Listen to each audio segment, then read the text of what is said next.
So tell us more about like what your assessing role looks like.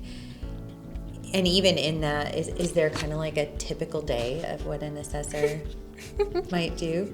There's no typical day in foster care. Amen. Pick a day and tell us what it would look like. Yes. I can describe the assessment process. Would that be helpful? Yeah, that's great. Okay. Yeah. Perfect. So after we have families come into pre-service where you or Maria will train them, after that they get introduced to their assessor, and that would be me or Jody or Candace. And what that looks like is we'll have a few home interviews with them.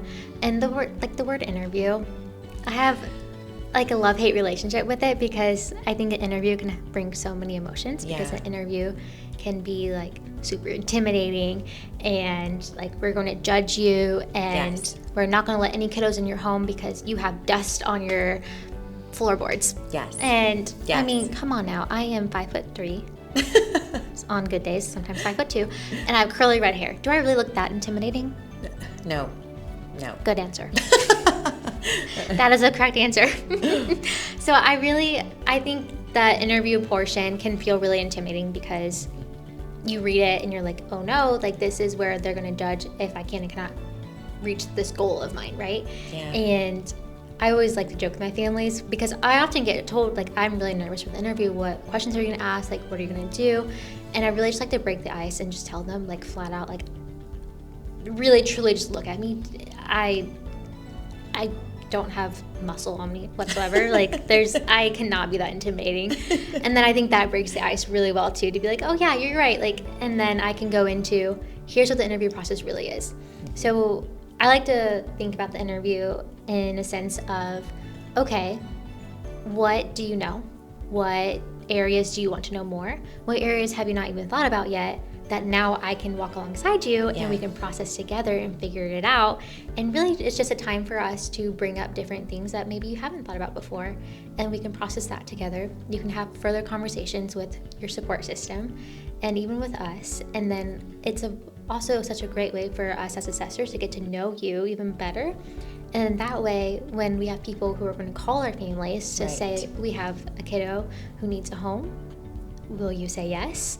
And that's an opportunity for us as assessors to tell the rest of our team who is going to be calling these families and be like, here are their strengths, and here's what their heart is, and here's what they're looking for. And then I think that is such a special way that we get to connect with them in this long interview, because it can be pretty lengthy, right? But to be able to do that with them has been wonderful, and I think it helps all around, because it's, okay, you had wonderful connections when you first inquired with Encourage, you had wonderful connections during pre-service, and now we get to be the next step of wonderful connections, and then we get to connect you guys with the next Encourage people who will essentially like be your point person for now on. Absolutely. So speak into a little bit more, you say the interview process, and I love that you highlighted how scary that can feel, because I think that's exactly right. And you know, as you'll probably speak into, it can be about 3 to 4 months, and it's like, what takes that long? What are we doing here?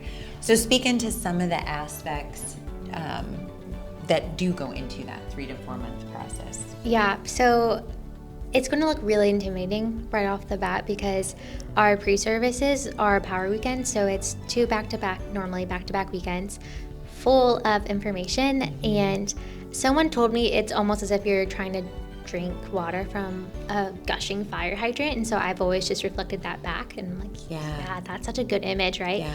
And from there, they're just going to get they're going to get another piece of paper that tells them all the things I need to do. And I mean, some of our families are like, oh my Atlanta, yes, I love a good list. Yeah. And then other families see it and they freeze, because oh my goodness, I just sat through 24 hours of really good, really deep, really hard, really like vulnerable trainings, and now I need to like look at this list and do everything. Like, are you kidding me? That is so much. So as an assessor, we get to kind of like take this really big thing, this really big chunk, and break it down and make it easier for our families. And from there, anyway, we get to break things down. We get to help them with documentation to get all those like necessary paperwork items done. And a lot of the paperwork is a lot, but in the same vein, you can also just sit down and crank what you can out within like 2 or 3 hours. And then the other parts of it are calling, scheduling appointments, things like that.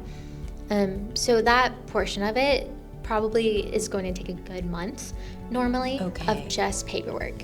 And then within that, we can also schedule an interview or two. I like to schedule 2 to 3 interviews. And then we also do what's called a safety audit, where we walk around the home to make sure that everything is safe and up to the state standards, to make sure that the kiddos in their home are being welcomed to a home that is safe, it's comfortable, it's cozy, it's going to be a warm environment for them to grow into. And that is also based off like a state document. So I like to send them that document ahead of time and be like, you need to do nothing with this document. You don't need to complete it. I just want you to be able to have a basis of like, what is she going to look for? Because when you hear an audit of your home, I think that's also pretty anxiety provoking. Very intimidating. So like for them to have that copy, I think that would be helpful too for me. If I was going to have a safety audit done in my home, I would want to know like, what are they going to look for? Do I really need to scrub all the baseboards? No, you don't. Exactly. But that can take a good portion of it too, because sometimes our homes need renovations, and that can take a little bit. And then after we complete the interview process, which some families, it really just depends on the family, how quickly you want to go or how slowly you want to go. But after the interviews, it usually takes us about 2 to 3 weeks as assessors to kind of combine all of the information that we've received from documents, from the interview, from other appointments, from references. There's a lot of things that we have to pull from.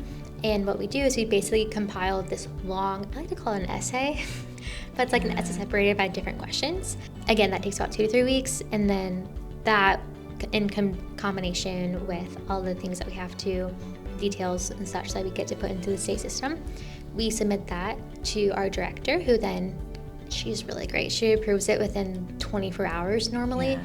Sometimes, if she's like, I want to take a nice little relaxing evening, it's like 25 hours instead of 24 hours. And then after she submits it, normally the state gets back to us within the next business day or 2. And at that point, the family's officially licensed. So then we get to tell them, you are licensed, congratulations, here is your training plan, here is your foster care license, and here's your adoption approval. That's amazing. I love hearing the overview of it all and the details, and it is a lengthy process and can be intimidating, as you said, but I think also it can be fun and exciting, and they're figuring things out and walking alongside you guys and you alongside them. Yeah. And they're reaching a goal. Absolutely. And how satisfying is it when you get to check everything off the list in the first place? Yeah. But then, how fulfilling is it to reach a goal? Yeah. That you've been working towards for so long and that you poured so much hard work into. Absolutely. I love that.